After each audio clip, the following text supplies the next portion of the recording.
안녕하십니까? 이번 설 명절 가족들과 덕담 나누며 따뜻하게 보내셨습니까? 그런데 우리 정치권은 명절에도 덕담 대신 서로를 향해 날 선 비난의 화살을 쏘아대느라 여념이 없었습니다. 특히 이번 설 연휴 내내 온라인과 밥상머리 민심을 뜨겁게 달군 주제가 하나 있었죠. 바로 이재명 대통령과 국민의힘 장동혁 대표 간의 부동산 설전입니다. 대통령과 제1야당 대표가 서로의 집을 걸고 넘어지며 벌인 이 진흙탕 싸움. 과연 어떻게 보셨습니까? 오늘은 이 뜨거운 감자, 불효자 논쟁과 부동산 내로남불 사태를 아주 깊숙이 파헤쳐 보겠습니다. 사건의 발단은 이재명 대통령의 SNS였습니다. 이 대통령은 명절 연휴 시작과 함께 장동혁 대표를 향해 돌직구를 던졌습니다. 장 대표님, 집이 6채라던데 다주택자 규제에 대해 어떻게 생각하십니까? 라는 취지의 질문을 던진 것이죠. 사실상 다주택자인 야당 대표가 정부의 부동산 규제 정책에 반대하는 것을 꼬집은 겁니다. 이에 대해 국민의힘 장동혁 대표 가만히 있지 않았습니다. 설 당일인 17일 페이스북에 불효자는 옵니다 라는 제목의 글을 올리며 감성적인 반격에 나섰습니다. 장 대표는 명절이라 95세 노모가 계신 시골집에 왔는데 대통령이 올린 글 때문에 어머니 걱정이 크시다며 대통령 때문에 새해 벽두부터 불효자가 되어 온다고 토로했습니다. 그러면서 본인의 다주택 보유는 투기 목적이 아니라 시골에 계신 노모와 장모님을 위한 거처라며 억울함을 호소했죠. 지방 소멸 위기 속에서 고향집을 지키는 서민들을 투기꾼 취급하지 말라는 특유의 시골 아들 감성을 자극한 겁니다. 하지만 여기서 끝났다면 단순한 해프닝이었겠지만 장 대표는 곧바로 대통령의 아픈 곳을 찔러 들어갔습니다. 바로 분당 재건축 아파트 이슈입니다. 장 대표는 정작 대통령님은 퇴임 후 50억 시세 차익이 예상되는 분당 재건축 로또를 쥐고 계시지 않나라며 맹공을 퍼부었습니다. 윗물이 로또를 쥐고 있는데 아랫물이 집을 팔겠느냐? 본인의 로또부터 해결하라는 것이죠. 나아가 인구 소멸 위기 속에서 고향 집을 지키는 지방 사람들을 마귀로 몰아세우며 숫자 노름으로 국민의 배아픔을 자극하는 건 하수 정치라고 직격탄을 날렸습니다. 또 내 집 6채 다 합쳐봐야 실거래가 8억 5천만 원 정도인데 대통령의 분당 아파트 하나와 내 부동산 전체를 맞바꾸자는 제안까지 던지며 승부수를 띄웠습니다. 듣고 계신 4050 시청자 여러분 참 기가 막히지 않습니까? 한쪽은 너 투기꾼이지? 라고 묻고 다른 한쪽은 너야말로 로또 잡은 거 아니냐? 라고 받아치는 형국입니다. 이 상황을 지켜보던 민주당도 가만히 있을 리 없습니다.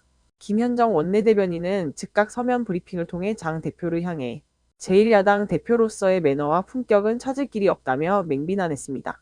민주당은 팩트체크를 통해 장 대표의 감성파리를 차단하고 나섰는데요.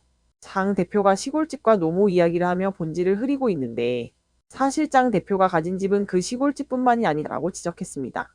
민주당 주장에 따르면 장 대표는 서울 구로구 아파트, 영등포구 오피스텔, 경기도 안양 아파트, 충남 보령, 경남 진주 아파트까지 전국 곳곳에 부동산을 보유하고 있다고 합니다. 그러면서 대통령은 95세 노모가 사시는 시골집을 팔라고 한 적 없다. 나머지 5채는 도대체 어떻게 할 것인지 속 시원하게 밝히라고 압박했습니다. 결국 시골 효자 코스프레 뒤에 숨지 말고 수도권과 지방에 흩어진 나머지 부동산의 용도부터 해명하라는 게 민주당의 핵심 논리입니다. 여러분, 이번 사태를 보면서 어떤 생각이 드십니까? 사실 40대, 50대 가장들이라면 부동산 문제, 남의 일 같지 않으실 겁니다. 내 집 마련의 꿈 혹은 은퇴 후를 위한 자산 관리 때문에 밤잠 설치는 분들이 얼마나 많습니까? 그런데 나라를 이끌어가는 대통령과 제1야당 대표가 명절 내내 보여준 모습은 실망스럽기 그지없습니다. 대통령은 야당 대표의 다주택 문제를 공격하며 지지층 결집을 노렸고 야당 대표는 효심을 앞세워 본질을 피해가면서 대통령의 재건축 이슈를 끌어들여 진흙탕 싸움을 만들었습니다. 장동혁 대표의 말처럼 지금은 SNS에서 입씨름하며 좋아요나 구걸할 때가 아님에도 불구하고 정작 국민들이 듣고 싶은 경제 위기 탈출의 로드맵이나 민생 대책은 온데간데 없고 내 집이 더 문제다라는 식의 유치한 공방만 남았습니다. 장 대표는 행정부 수장이라면 국민 앞에 석고대죄하는 심정으로 경제 위기 탈출 로드맵을 보고해야 한다고 말했습니다. 맞는 말입니다.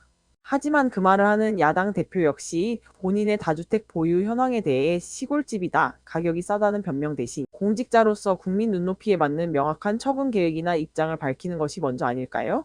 대통령 역시 개별 정치인의 주택수를 거론하며 SNS 정치를 하기보다 집값 문제로 고통받는 서민들을 위한 거시적인 정책 비전을 보여주는 것이 훨씬 대통령다운 모습이었을 겁니다. 결국 이번 설 명절의 부동산 불효자 논쟁은 승자 없는 싸움으로 끝날 공산이 큽니다. 국민들 눈에는 그저 가진 자들의 싸움, 그들만의 리그로 비칠 뿐입니다. 대통령의 분당 아파트가 로또가 되든 장 대표의 집이 6채가 되든 당장 대출 이자에 허덕이고 장바구니 물가에 한숨 쉬는 서민들의 삶과는 너무나 동떨어진 이야기이기 때문입니다. 정치가 국민의 눈물을 닦아주기는커녕 명절 밥상머리에 짜증만 얹어준 꼴이 되었습니다. 이제 명절 연휴가 끝났습니다. 정치권 제발 정신 좀 차려야 합니다. SNS 뒤에 숨어 서로 손가락질할 시간에 현장으로 나와 진짜 민심을 듣길 바랍니다. 6채 가진 야당 대표도 재건축 앞둔 대통령도 아닌 내 집 한 채가 간절한 혹은 치솟는 월세에 밤잠 설치는 평범한 국민들을 위한 정치가 무엇인지 깊이 고민해 보길 촉구합니다. 오늘 이야기는 여기까지입니다. 시청해 주셔서 감사합니다.